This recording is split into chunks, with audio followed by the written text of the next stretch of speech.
Bom dia, meu nome é Fabiana, sou nutricionista.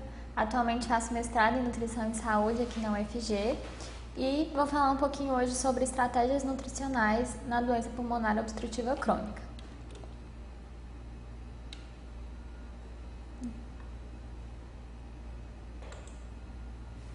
Então, a doença pulmonar obstrutiva crônica é uma das maiores causas de morbidade, mortalidade e problemas de saúde no mundo, afetando aproximadamente 10% de adultos com 40 anos ou mais. E de acordo com a Organização Mundial de Saúde, principalmente em países de alta renda, 65 milhões de pessoas têm DPOC de moderada a grave, mas uma grande proporção pode ser subdiagnosticada, principalmente em países de média e baixa renda. E prevê-se que a carga de DPOC aumente dramaticamente devido à exposição crônica a fatores de risco e à mudança na estrutura etária da população, e deverá ser a terceira principal causa de morte em todo o mundo até 2030. Então, é por isso que é muito importante a gente pensar sobre, saber estratégias, saber como tratar e prevenir. As doenças pulmonares, então, elas são doenças que comumente vão afetar a traqueia, os brônquios ou o pulmão em si. E são doenças que vão impedir o fluxo de ar adequado, dificultando a respiração e dificultando a irrigação de tecidos e o fornecimento de energia. Só para falar um pouquinho então do processo de ventilação, esse processo vai acontecer por uma diferença de pressão. Então, quando a pressão alveolar ela é menor que a pressão atmosférica, é o que nós chamamos de inspiração, é o processo de inspiração. Já quando a pressão alveolar é maior que a pressão atmosférica, o ar tende a sair e é considerada a expiração. E a ventilação é um processo mecânico que envolve a entrada e a saída do ar dos pulmões, sendo tanto consciente como inconsciente.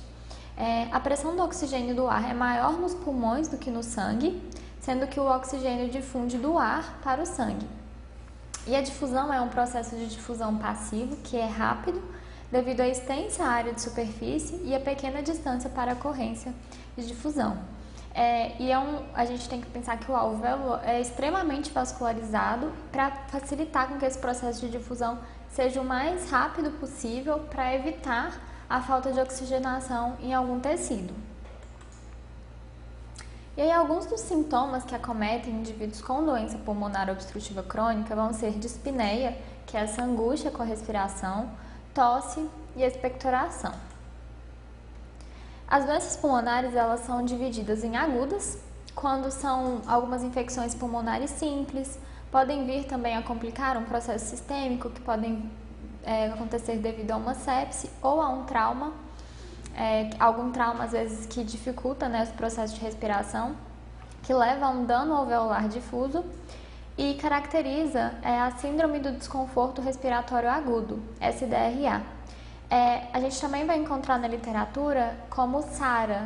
Então, tanto o SDRA como o SARA são processos que caracterizam essa síndrome do desconforto respiratório agudo. E isso causa uma anorexia, um mal-estar, uma fadiga, levando a um hipermetabolismo e uma ingestão energética reduzida. Então, pensem que se o indivíduo não consegue nem respirar direito, ele também não vai conseguir se alimentar corretamente. Então, leva mesmo a uma ingestão energética reduzida e por isso o indivíduo tende a perder peso. Não vou focar na aguda, a gente vai falar um pouquinho das crônicas, mas isso também acontece.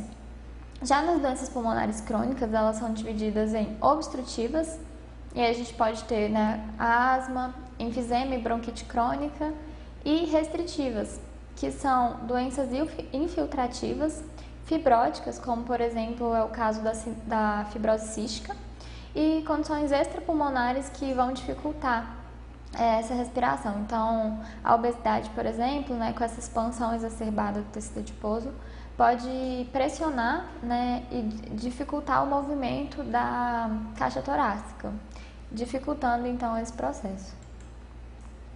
Então, resumindo, as restritivas podem ser uma condição extrapulmonar ou até uma deformidade torácica, e a obstrutiva é asma, enfisema e bronquite crônica.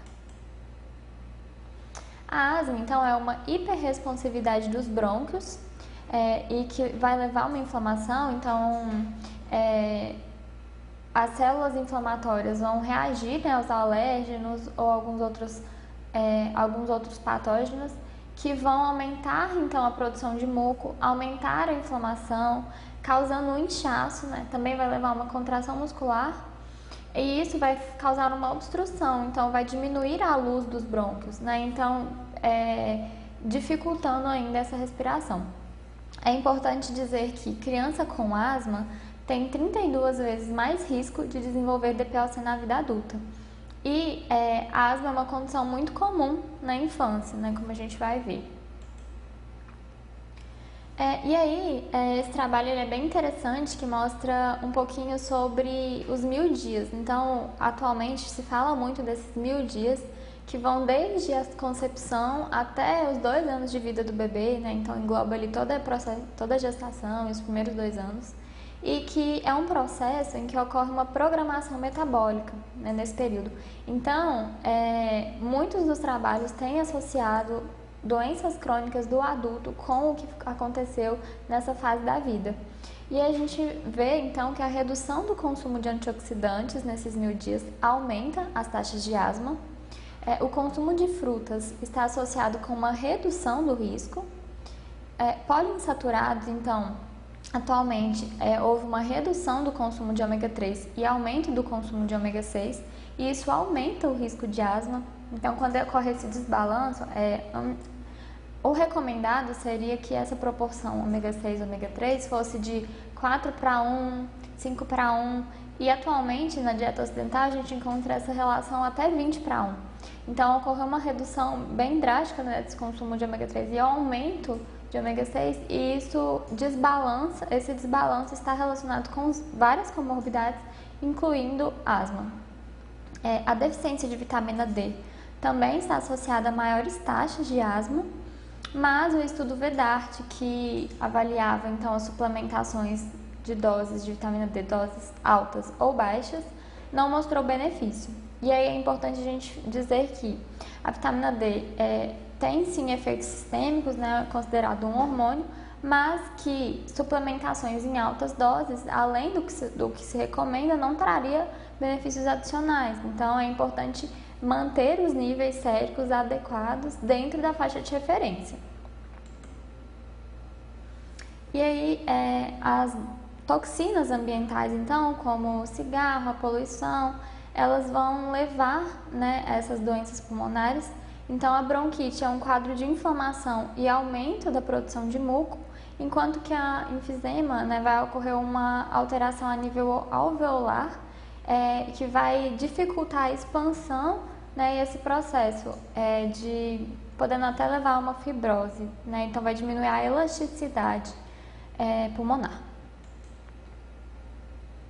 E alguns fatores de risco são tabagismo, influência genética, deficiência em alfa-antitripsina e alterações epigenéticas também, como eu vou falar um pouquinho, e poluição do ar. E é importante dizer que o tabagismo não é só o indivíduo que fuma, mas o indivíduo também que tem um contato próximo com alguém que é fumante.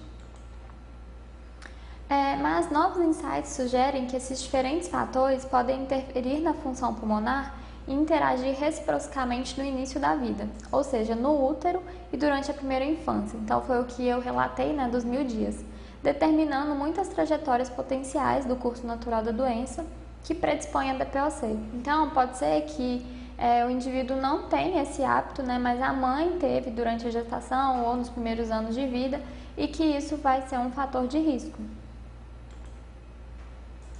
E então, esses poluentes, né, a poluição do ar, o tabaco, infecções ou a própria obesidade são fatores que aumentam muito o nível de inflamação e o estresse oxidativo, podendo então levar a DPOC.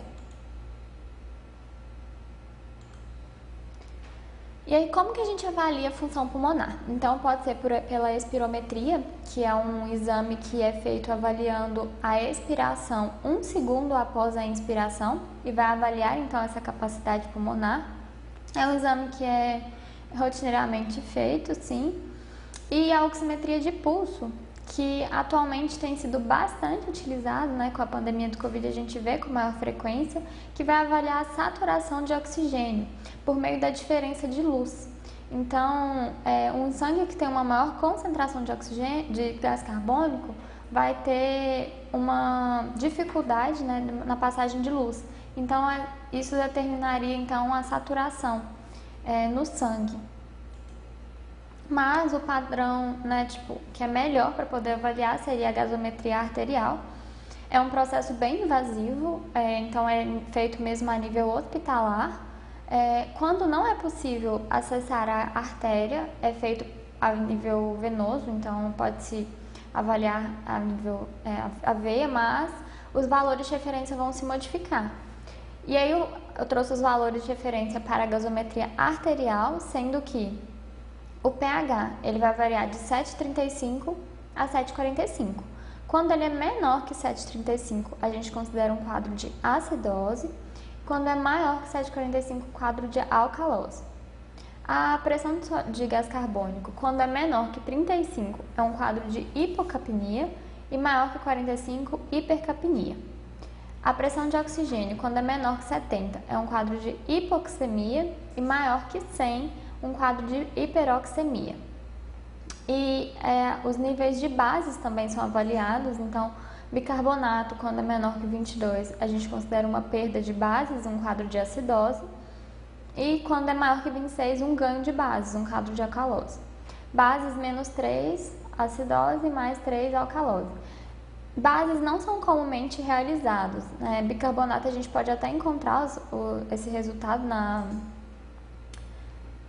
no resultado da gasometria, mas as bases geralmente não estão, pelo menos em alguns hospitais, no Hospital das Clínicas da UFMG, pelo menos não fazia.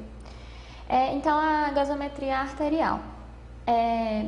A gente vai ter, então, quando ocorre um aumento de pH e uma diminuição da pressão de gás carbônico, é um quadro de alcalose respiratória. Então, esse pH está maior e está ocorrendo maior saída, né, do gás carbônico.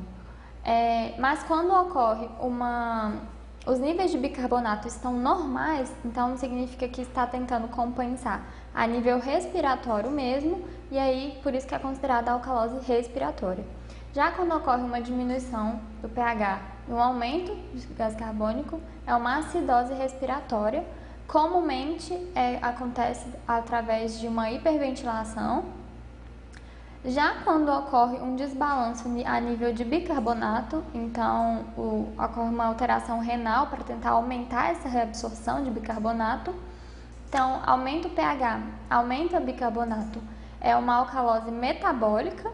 Já quando diminui os dois, é uma acidose metabólica. Então, na respiração, na respiratória, não vai acontecer alteração a nível de bicarbonato, então a respiração está conseguindo, de certa forma, controlar. E aí, alguns dos achados. Então, pacientes com acidose vão ter depressão do sistema nervoso, o paciente vai estar ligeiramente confuso, desorientado, pode se encontrar em coma.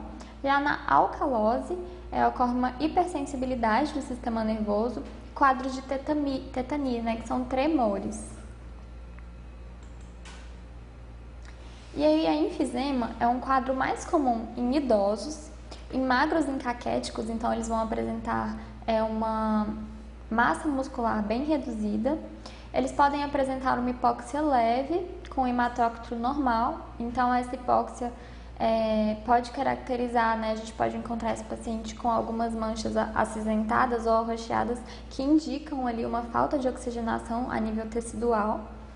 E corpo pulmonar tardia, que é quando ocorre um aumento do ventrículo direito para tentar levar mais oxigênio para os tecidos, já que o pulmão não está conseguindo, né, realizar essa de forma adequada. E pode até acontecer um edema pulmonar nesses casos, mas na enfisema é um corpo pulmonar tardia. Já na bronquite crônica, são indivíduos mais jovens, com peso tanto normal ou acima, que vão apresentar uma hipóxia proeminente, um hematócrito elevado e o corpo pulmonar precoce. Ocorre alteração, então, a nível de de glóbulos vermelhos, justamente porque são células que carregam oxigênio. Então, como ocorre a alteração nesse transporte, vai acontecer a alteração também nos glóbulos vermelhos e por isso impactar o nível de hematócrito. E aí, um tópico que começou a ser discutido foi o tema de carboidratos e gás carbônico. Então, quando a gente ingere alimentos somente ricos em carboidratos, o quociente respiratório vai ser 1. Quando a gente ingere lipídios, vai ser 0,71. E quando a gente ingere proteínas, é 0,82. E aí, quando o quociente respiratório é menor, então significa que a gente está expirando menos e que a gente está fazendo menos esforço, né? Então, começou a surgir uma teoria de que o excesso de carboidrato levaria a uma maior demanda expiratória e seria prejudicial. Então, se a gente aplicasse dietas hiperlipídicas e com menos carboidratos, esse paciente iam ter, de certa forma, uma demanda expiratória menor. Mas é extremamente desconfortável também dietas muito ricas em lipídios. Então, atualmente, conforme Kupari, estudos recentes não mais preconizam dietas com elevado teor de gordura, comparativamente às de carboidratos, mas recomendam uma oferta energética adequada para atingir ou manter o estado nutricional mais próximo possível do condizente com menor morbidade. Então, mais importante do que focar demais somente nos nutrientes, né, nos macronutrientes, seria de ofertar uma demanda energética adequada. Então, se ofertar de menos, esse paciente vai, né, levar a uma desnutrição, e uma oferta demais também poderia levar a essa descompensação. Então, por isso que é importante pensar nessa quantidade adequada. E aí, alguns achados clínicos vão ser cefaleia, por conta dessa hipóxia mesmo, confusão mental, hipercapnia, que é o aumento da concentração de gás carbônico no sangue, uma fadiga que pode levar à anorexia. Então, como eu havia falado, se esse paciente não está se respirando direito, ele também não vai consumir alimentos adequadamente. E esse processo, então, de anorexia prejudica ainda mais, porque o paciente tende a comer menos, tende a desnutrir mais. O diafragma, que é um músculo que atua ali no processo, né, de respiração, ele pode, por ser um músculo, né, ele pode atrofiar também com essa diminuição de consumo energético e de proteína, principalmente. Então, isso é um ponto que a gente tem que prestar muita atenção. O paciente ele pode desenvolver disfagia, então essa dificuldade para deglutir, e por isso prestar atenção na consistência da dieta e também, se for o caso, né, utilizar espessantes. Pode apresentar uma constipação devido a uma baixa ingestão de fibras, então como ele tem dificuldade no processo de mastigação, vai comumente consumir alimentos mais pastosos que têm uma quantidade de fibra menor. Ou também pode acontecer diarreia por uma hipóxia no trato gastrointestinal, causando uma dificuldade ali no peristaltismo. Uma síndrome comum é a síndrome da cachexia pulmonar, que 25 a 40% dos pacientes com DPLC vão apresentar, e é caracterizado pela diminuição da massa muscular, diminuição da capacidade respiratória ao exercício, e isso tende a aumentar a mortalidade.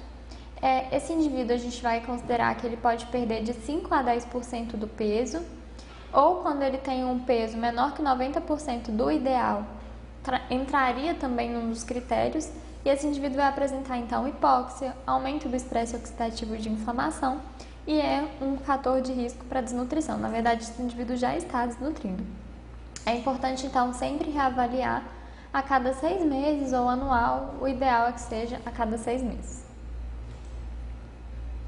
E aí então ocorre essa obstrução de fluxo de ar, que vai levar a um aumento do esforço respiratório, retenção de gás carbônico e inflamação, e isso eleva o gasto energético. E então os objetivos nutricionais vão ser facilitar o bem-estar nutricional, ter um equilíbrio entre massa magra e tecido adiposo. É importante avaliar também, então, indivíduos com obesidade, eles podem apresentar sarcopenia, que é uma deficiência de massa magra, né? Essa diminuição de massa magra, mesmo tendo expansão desse tecido adiposo. E muitas vezes o excesso de peso também prejudica o quadro, né? Como eu falei, dificulta essa expansão da caixa torácica. Então, é importante pensar na perda de peso. Equilíbrio hídrico tem que haver, então se esse paciente faz uso de algum diurético, tem que ter bastante cautela. Não pode, às vezes, ofertar dietas com um teor de líquidos muito alto, principalmente se for uma dieta integral, para não descompensar esse paciente, então pensar em fórmulas mais densamente calóricas. É importante pensar nas interações fármaco-nutriente e prevenir a osteoporose. Então, como esses pacientes fazem uso de broncodilatadores, eles aumentam muito o risco de desenvolver osteoporose. E aí é importante pensar nessa interação medicamento-nutriente, então. Então, os broncodilatadores, eles comumente causam a boca seca, é um dos marcadores assim mais comuns de serem encontrados. Náusea, então, isso também prejudica, né, o apetite. Saciedade precoce, vômito e diarreia, tremor nas mãos, que é um pouco mais raro, cefaleia e vertigem, que também não é comumente encontrados por conta dos broncodilatadores. E algumas avaliações importantes seriam peso e altura, mas também avaliar a composição corporal e o edema. Então, o edema seria importante avaliar a profundidade, né? Avaliar o sinal de Cassif, a profundidade, mas não tem um membro específico que indicaria isso, poderia ser feito em qualquer região.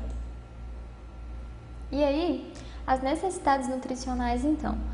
Quando está nas fases mais leves, né? Então, pensando na prevenção e na reabilitação, ocorre um fator injúria de 1,3, então a taxa metabólica vai ser multiplicada por 1,3. Já quando são fases mais graves, né, então para tratamento mesmo, seria de 40 a 45 calorias por quilo. Essa dieta ela é indicada de ser normoglicídica, então não tem mais aquela teoria de ser hipoglicídica. Normolipídica, então o excesso de lipídios também leva a um desconforto e por isso não é aplicado mais. E proteínas, então é uma dieta hiperproteica de 1,2 a 1,8 gramas por quilo. Lembrando que no paciente catabólico, né, então no paciente crítico, as recomendações vão ser de paciente crítico e não essas recomendações específicas. E aí o que a gente tem, né, nesse material do projeto Diretrizes é que o estado nutricional pode influenciar na evolução clínica, e eles trazem que um IMC menor que 25 está associado a uma menor sobrevida em pacientes com doença pulmonar obstrutiva crônica, dependendo da exigência domiciliar e recuperação do estado nutricional com a terapia nutricional.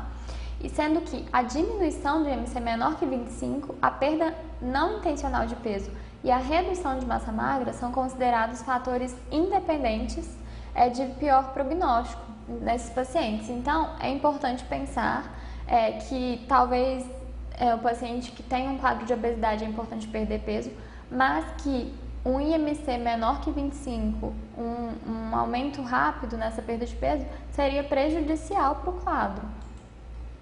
E aí, nas recomendações, então, é que o paciente ele é hipermetabólico e hipercatabólico quando comparado à população em geral. Então, recomenda que essas características sejam levadas em consideração no planejamento do suporte nutricional. Então, foi o que eu trouxe aqui, né? Que ocorre um aumento mesmo da taxa metabólica e a gente tem que considerar esse fator injúria. E eles trazem que as dietas ricas em carboidratos podem aumentar a produção de gás carbônico e do quociente respiratório em pacientes com DPOC, que, né, já foi abordado também, mas de maneira geral causam menos desconforto respiratório do que as dietas ricas em lipídios, então elas são recomendadas, mesmo que esse quociente respiratório seja maior. E aí que são algumas fases, então fases da doença pulmonar obstrutiva crônica que vão, estágio 1 é branda, estágio 2 moderada, estágio 3 e 4 graves, né? E 3 e 4 é o que eu trouxe, que seria uma recomendação de 40 a 45 calorias por quilo de peso. Já na fase 1 e 2 seria um aumento de 1,3 vezes a taxa metabólica. Sendo que no estágio 1, né, na branda, geralmente esse paciente adiciona um broncodilatador de ação breve, só quando necessário. Já quando está na fase moderada, né, então tem que ser um tratamento mais regular, de ação prolongada, e adicionar a reabilitação. Já quando é o estágio 3, é adicionar corticosteroides inalatórios, em caso de exacerbação repetida, e no caso muito grave, né, adicionar oxigenação por tempo prolongado, em caso de insuficiência respiratória crônica, e considerar tratamentos cirúrgicos também. E aí, recentemente, tem sido incluídos no suporte nutricional ácidos graxos tipo ômega 3, que são encontrados em semente de uva, linha, canola, nozes, germe de trigo e soja. Ômega 6, né, em carnes e produtos animais derivados do leite, óleo de milho, girassol, soja e açafrão. Glutamina, arginina, L-carnitina e outros ingredientes para melhorar a função imunológica. É importante ter um pouco de cautela também, porque, por exemplo, a arginina, ela melhora mesmo a função imunológica, mas é um vasodilatador. Então, pode descompensar o paciente, dependendo do quadro que ele se encontra. Então, tem que ter um pouco de cautela na utilização desses suplementos. Mas eu trouxe alguns trabalhos aqui agora que vão trazer algumas revisões sobre a ingestão de micronutrientes e fitoquímicos, né? Então, esse trabalho traz a ingestão de magnésio, folato, niacina, vitamina A, D, EPDH e fibra resultam em melhora na espirometria, né, que é o marcador de capacidade funcional do pulmão, sendo que os carotenoides, eles tendem a preservar a função pulmonar, e aí esse trabalho traz que os fumantes devem ter mais cautela quanto à ingestão de carotenoides. Então, fumantes normalmente estão associados com uma pior nutrição, por uma alimentação pior mesmo, e eles vão ter, então, esse excesso de toxina, que é extremamente oxidativo, então aumenta o estresse oxidativo, e muitas vezes não faz a suplementação ou não faz o consumo de antioxidantes adequados. Então, é muito importante ter cautela, né, nisso e aumentar o consumo de antioxidantes. Sendo que as fontes de vitamina A são fígado, gema de ovo, leite e derivados, e fontes de carotenoides são abóbora, mamão, manga e outros alimentos alaranjados. Já a vitamina C tem fortes evidências sugerindo seu papel benéfico na preservação da função pulmonar, sendo que é provável que a vitamina C seja o foco em futuras coortes prospectivas e ensaios clínicos randomizados para intervenções na saúde pulmonar. Então, já se tem bastante evidência da vitamina C. E é muito fácil atingir a partir da alimentação. Então, abacaxi, limão, laranja, acerola são alimentos muito ricos em vitamina C e que a gente deve começar a incluir sim. Pensando que indivíduos fumantes talvez seja sim recomendada a suplementação para aumentar, né, esse aspecto antioxidante. A vitamina D. Existe associação entre fumantes com deficiência de vitamina D e declínio mais acentuado da função pulmonar, mas são necessários mais estudos para avaliar. A vitamina D é encontrada em óleo de peixe, em peixe e comumente produzida a partir dos raios solares, né? Então, os raios ultravioletas vão incidir na nossa pele e transformar a pré-vitamina D em vitamina D. A vitamina E tem propriedades antioxidantes, mas parece que esses efeitos são parcialmente mediados pelo sinergismo com a vitamina C. São necessários mais estudos também. A gente encontra vitamina E no azeite, nas castanhas, no amendoim, mas parece que quando vai fazer a suplementação, recomenda-se associar a vitamina C com vitamina E. Os minerais, então, tem ainda estudos muito limitados, né, número de estudos muito limitados, e aí esse papel benéficos é difícil de afirmar, então são necessários mais estudos prospectivos de base populacional bem planejados. Em relação aos ácidos graxos, então ácidos graxos saturados, encontrados em carnes, bacon, eles vão se ligar a alguns receptores do tipo TOL que vão ativar o sistema imune, produzir mais citocinas inflamatórias e isso afeta negativamente o pulmão. Enquanto que o ômega 3 tem propriedades anti-inflamatórias, né, encontrado em peixe, óleo de peixe, e afeta positivamente o pulmão. Em relação a fitoquímicos, eu trouxe principalmente em relação à curcumina, que tem ações antioxidantes e anti-inflamatórias muito importantes, E a função pulmonar em fumantes com consumo de curry é uma mistura de especiarias e também vai ter o açafrão da terra. Então a curcumina está encontrada no açafrão da terra e foi quase igual ao de não fumantes, sugerindo um benefício especial de curcumina para fumantes. Então, pensar em aumentar esse consumo, né? Aqui em Goiás, principalmente, a gente tem o hábito de utilizar o açafrão da terra nas preparações. O álcool, então, estudos sugerem que o consumo de álcool contribui para problemas pulmonares por aumentar o estresse oxidativo. Esse trabalho traz um pouquinho do efeito protetor em doses moderadas do vinho por ter antioxidantes, mas mesmo assim o álcool, de maneira geral, ele parece aumentar esse estresse oxidativo. E aí, uma figura geral que esse trabalho traz de evidências, onde tem evidências fortes, onde ainda tem conflitos de interesse, onde tem evidências negativas. Então a gente sabe que o cigarro, a poluição do ar, a infecção, o uso de álcool, dietas muito ricas em gordura tem um efeito negativo, enquanto que para evidências fortes a gente encontra que as vitaminas A, C, folato, niacina, magnésio, a dieta rica em fibras, flavonoides, licopeno, que é encontrado principalmente no tomate, molho de tomate, EPA, como eu falei, vitamina C e E. Então, poderiam ter essas melhoras de sintomas e diminuição do declínio pulmonar.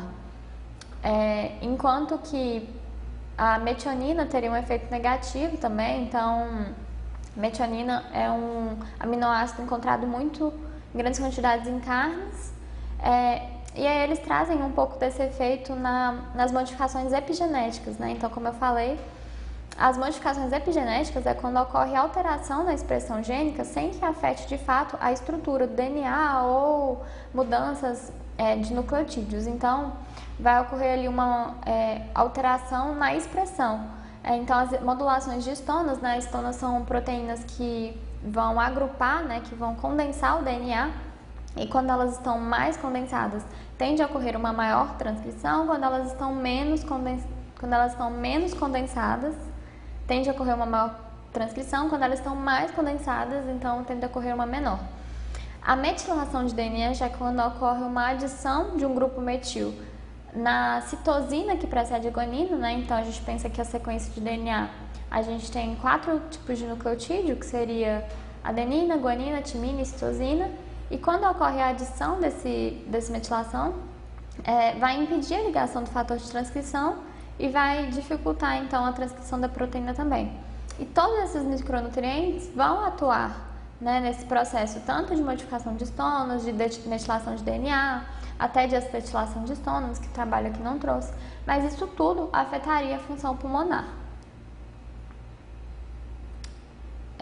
E aí tem esse outro trabalho que traz um pouquinho dos padrões dietéticos.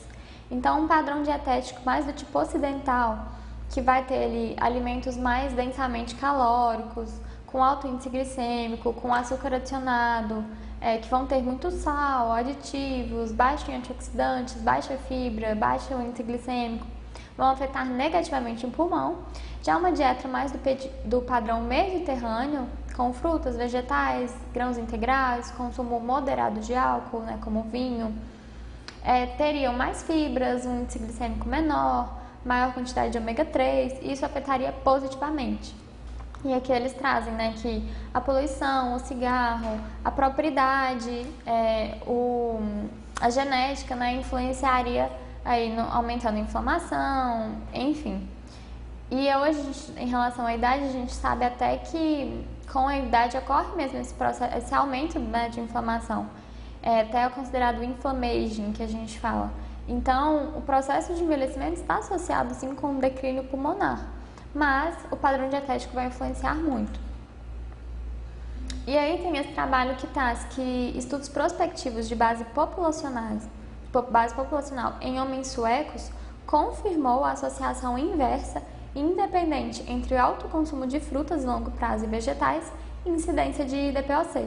Então, indivíduos que consumiam mais frutas, né, mais verduras, eles tinham um risco 35% menor de ter DPOC. Tem esse outro trabalho também que traz um pouquinho do consumo de energia, né, do consumo insuficiente de energia e de proteína, está relacionado a uma diminuição da capacidade funcional nesses pacientes. Esse estudo foi conduzido na Dinamarca, que é um país de primeiro mundo, que a gente imagina então que o consumo de proteína, né, eles têm acesso e que estaria adequado, mas eles avaliaram 2 testes, tanto avaliando o teste de caminhada como o teste da cadeira, de sentar e levantar. E os indivíduos que ingeriram menos de 75% das recomendações proteicas tiveram piores resultados nos testes. Então, mostrando que é muito importante a gente dar atenção para o consumo de proteína, né? Então, como eu tinha demonstrado antes, precisa estar dentro da faixa de 1,2 a 1,8 gramas por quilo. Menos do que isso, esse paciente poderia já ter piora na capacidade funcional, tanto muscular como pulmonar. Esse outro trabalho é bem interessante também, que traz o aumento de refrigerantes, né, de bebidas adoçadas, na verdade, com teor de frutose, né, então xarope de milho, principalmente, são bebidas, é um ingrediente que está muito adicionado nessas bebidas. E eles avaliaram 2.801 adultos de 20 a 55 anos e mostraram que o aumento desse consumo levaria à formação de produtos de glicação avançada, os enforages. Então, é uma teoria, né? Então, a gente sabe que o excesso de carboidrato, principalmente de alto índice glicêmico, vai produzir essas espécies de reativos de oxigênio, vai aumentar e vai aumentar o estresse oxidativo.